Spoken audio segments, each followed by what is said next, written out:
அன்பினர்களே, ஈரானிய போருடன் காசாவின் நிலைமையை நாம் சற்று அறிவது குறைந்தே போய்விட்டது. இல்லை, இந்த மனிதாபிமான விடயங்களை பார்ப்பது அரிதாகிவிட்டது. இப்பொழுது இன்று வெள்ளிக்கிழமை காசா பகுதியின் 70% பகுதியை கைப்பற்ற நெதன்யாகு தனது நெருக்கடி இராணுவத்துக்கு உத்தரவு பிறப்பித்திருக்கின்றார். இந்த விடயம் இன்று சர்வதேச அளவில் மிகப்பெரிய கண்டனங்கள் குவிந்த வண்ணம் இருக்கின்றது. இஸ்ரேலின் கட்டுக்கடங்காத காட்டுமிராண்டி தனத்தை அண்மையில் பார்த்திருப்போம்.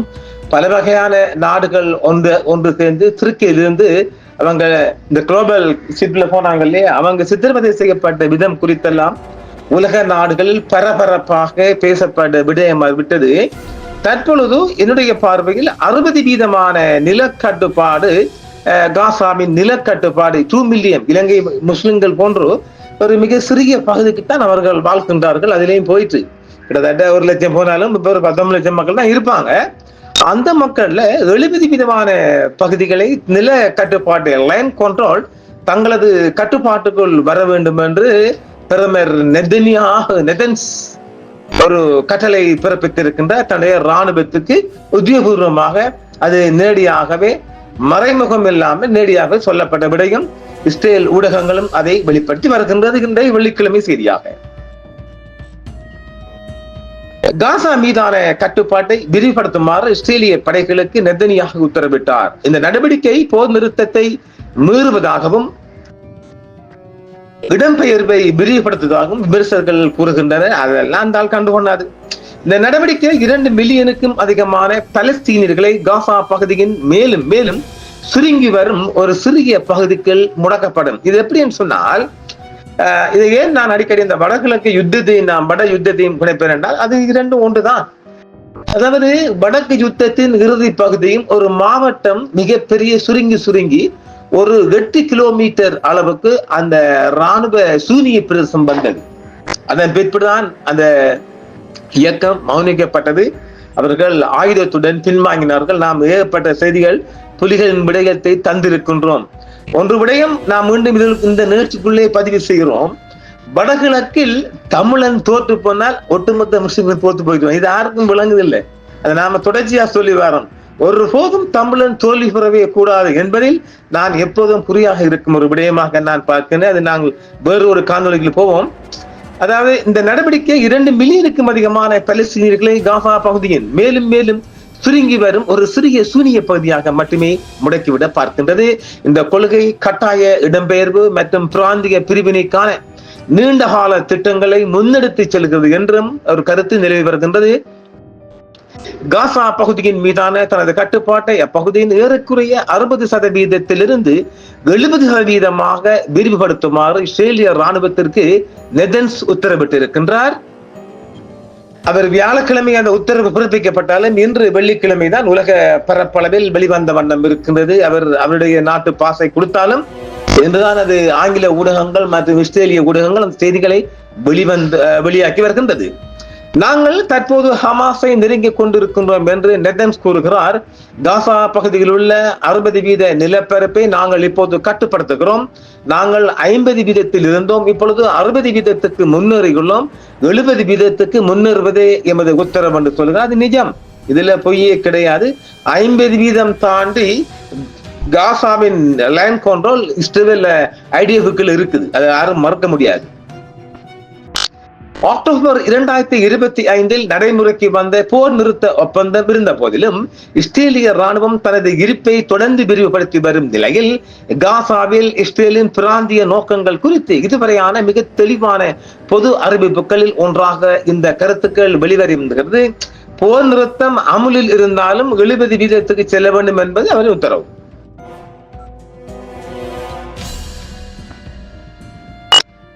இந்த அறிவிப்பு ஐநா அத லேபல் நாம ஐநாவே அது ஒன்றுமில்லாத அநியாய நான் சொல்ல யுஎன்ஏவே அது நாம் அதிலே ஒன்றுமில்லையே ஒரு லேபல் அமைப்பு ஒன்றுதானே. ஐநா பாதுகாப்பு சபையால் அங்கீகரிக்கப்பட்ட அமெரிக்காவின் மத்தியஸ்தத்தில் உருவான போர் நிறுத்த ஒப்பந்தத்தின் விதிமுறைகளுக்கு நேரடியாக முரணாக யாரு கேட்கிறான்? அவன் முரணத்தான் செய்கிறான், யாரும் கேட்க முடியுமா? அந்த ஒப்பந்தத்தின்படி இஸ்ரேலிய படைகள், அதாவது 2 பலஸ்தீன படைகள் ஒரு மஞ்சள் கோடு போட்டாங்க. மஞ்சக்கோட்டையும் தாண்டி தான் 53 கட்டுப்பாட்டுக்கு வந்துட்டாங்க. அப்ப எதுக்கு இந்த மஞ்சக்கோடு, எதுக்கு இந்த ஐநா? அதெல்லாம் சும்மா லுஸ்லெஸ் ஐநா. காசாவில் இருந்து பலஸ்தீனியர்கள் பலவந்தமாக வெளியேற்றப்பட மாட்டார்கள் என்றும் தாங்களாகவே வெளியேறுவார்கள். இது எப்படி? நாங்க போக சொல்ல மாட்டோம், அவங்க போவாங்க. அப்படித்தான் இருக்கிறான். சாப்பாடு இல்ல, குடிநீர் இல்ல, குழந்தைகளுக்கு பால்மாய் இல்ல, அநியாயம் இன்னும் அரங்கேறிக் கொண்டுதான் இருக்குது. அதையெல்லாம் உலகத்தை கண்டாலும் உள்ளுக்கு உலகத்தை போக விடுறான். இது எப்படி இருக்குது? இருப்பினும் போர் நிறுத்தம் நடைமுறைக்கு வந்ததிலிருந்து இஸ்ரேலிய ஆக்கிரமிப்பு படைகள் தங்கள் கட்டுப்பாட்டை தொடர்ந்து விரிவுபடுத்தி வருகிறது. இந்த மாத தொடக்கத்தில் மஞ்சள் கோட்டை காசாவிற்குள் மீண்டும் மீண்டும் ஆழமாக நகர்த்துவதாக ஹமாஸ் இஸ்ரேல் மீது குற்றம் சாட்டியதுடன் இந்த நடவடிக்கை இராணுவத்தின் பலத்தின் மூலம் களத்தில் புதிய யதார்த்தங்களை திணிக்கும் முயற்சிகள் ஹமாஸ் கூறுகிறது. காசாவின் 70% பகுதிக்கு அந்த மண்டலத்தை விரிவுபடுத்துவது போருக்கு முன்பு பலஸ்தீனியர்கள் வசித்து வந்த நிலப்பரப்பில் 1/3 குறைவான பகுதிகளுக்கு அவர்களை நிர்பந்திக்கும். 2 பகுதி அவன் கட்டுப்பாட்டுக்கு வந்த அந்த ஒரு பகுதிக்குள்ள இருப்பாங்க. முற்றுமுழுதாக இன்ச்சாக அவன் கட்டுப்பாடுல இருக்கும். அதை ஒன்றும் பண்ணல. அது தோத்து போயிருங்க. அதை நீங்க சொன்ன மாதிரி அள்ளிக்கிட்டு நான் ஆரம்பத்திலே சொன்னேன், தனியாக ஹமாஸ் அணி ஒருபோதும் வெற்றி பெற முடியாது. 2 ஆண்டுக்கு முதலே நான் அந்த ரெக்கார்ட்ஸ் பதிவு செஞ்சிருக்கிறோம். அதை ஒரு சமயம் வரும்போது அதை போட்டு காட்டுவோம். தனியாக ஒருபோதும் இஸ்ரேலிலிருந்து இவங்களால வெற்றி பெற அமெரிக்காவின் துணையுடன் இஸ்ரேல் நடத்தும் இந்த வெறியாட்டத்தில் ஹமாஸ் பலஸ்தீனம் ஒருபோதும் வெற்றி பெறாது என்பதை மீண்டும் மீண்டும் நாம் எடுத்துரைக்கலாம். அதாவது மனித உரிமை அமைப்புகளும் பலஸ்தீனிய குழுக்களும் இந்த வர்ணனைகளை மீண்டும் மீண்டும் நிராகரித்தாலும் அதையெல்லாம் அவன் கொண்டு கொள்ள மாட்டான். இஸ்ரேலிய அதிகாரிகள் தன்னார்வ இடம்பெயர்வு என்று ஒரு விவரமான அறிவிப்பை தொடர்ந்தாலும் அவன் டோர்ச்சர், அதாவது இஸ்ரேலின் நெருக்கடி நாளாந்தம் பல்முனை தாக்குதல்களாக அதிகரிக்கின்றது. அடுத்தது இஸ்ரேலிய இந்த குடியேற்ற பகுதி இருக்கு இல்லையா, அதாவது பலஸ்தீனுக்குள் இஸ்ரேலின் கொஞ்சம் கொஞ்சமாக நகர்த்தி, அதாவது வடகிழக்கில் நாம் எடுத்துக்கொண்ட முன்னால் அம்பாறையில் ஒரு பகுதியை ஆட்படுத்தி இருக்கிறாங்க. அந்த மாதிரி இந்த போர்டர்கள்ல குடியேற்ற பகுதிகளில் அங்கிட்டு இருக்கிற குடியேற்ற மக்களுக்கு ஆயுதமும் கொடுத்து அவங்களை கொஞ்சம் கொஞ்சமாக அந்த பலஸ்தீன மக்களை வெளியேற்றும் அளவுக்கு நாளாந்தம் அடிக்கிற, துவைக்கிற, மிரிக்கிற எல்லாமே நடக்குது. அவங்களோட ஒளிவழியில் தானே இவங்களோட பலஸ்தீனியர்கள் தொழில் விவசாயம் என்று அதையெல்லாம் அழிக்கிறாங்க. ஒளிவெயில் தோட்டங்கள் அழிக்கிறாங்க. அது நிறைய வந்து கொண்டு இருக்குது.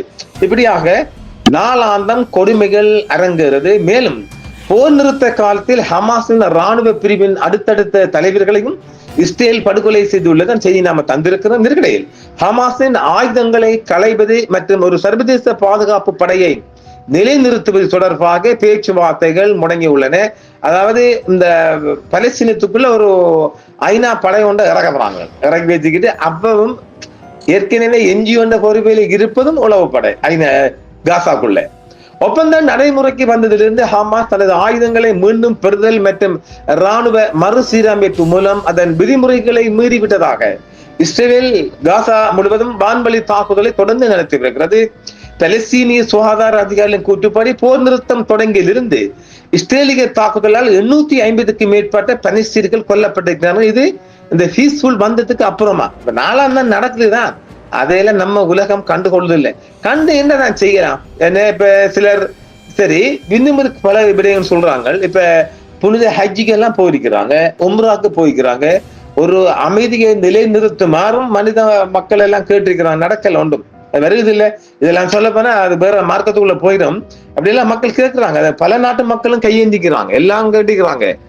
இறைவனும் வரம் கொடுக்கலன்னு அவங்க சொல்றாங்க. ஆக இப்பொழுதுக்கு 70% என்பது இன்னும் ஒரு 6 மாதம் கடந்தாவது அது 100% வந்தால் ஒரு இஞ்சும் அசைய முடியாத அளவுக்கு முற்றுமுழுதாக அது பலஸ்தீன் இஸ்ரேலின் கட்டுப்பாட்டுக்கு வரும்.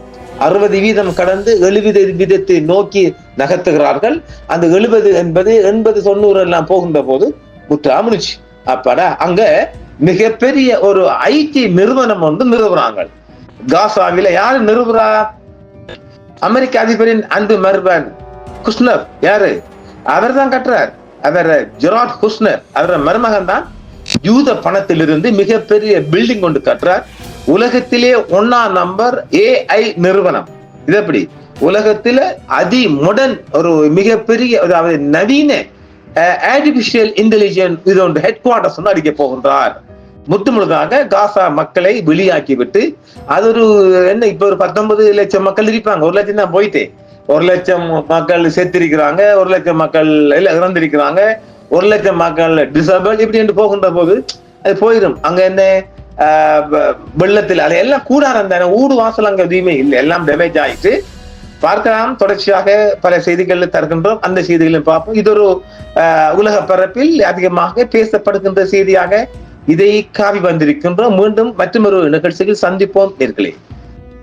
என்றும் உங்களுடன் சன்ரைஸ் இந்தியா டிவி சப்ஸ்கிரைப் பண்ணுங்கள், பெல் பட்டனையும் கிளிக் செய்யுங்கள். உங்கள் ஆதரவே எங்கள் சேவை, ஆதரவு தாருங்கள், அரவணைப்போம். மறக்காம சர்ப்ரைஸ் பண்ணுங்க. தேங்க்யூ.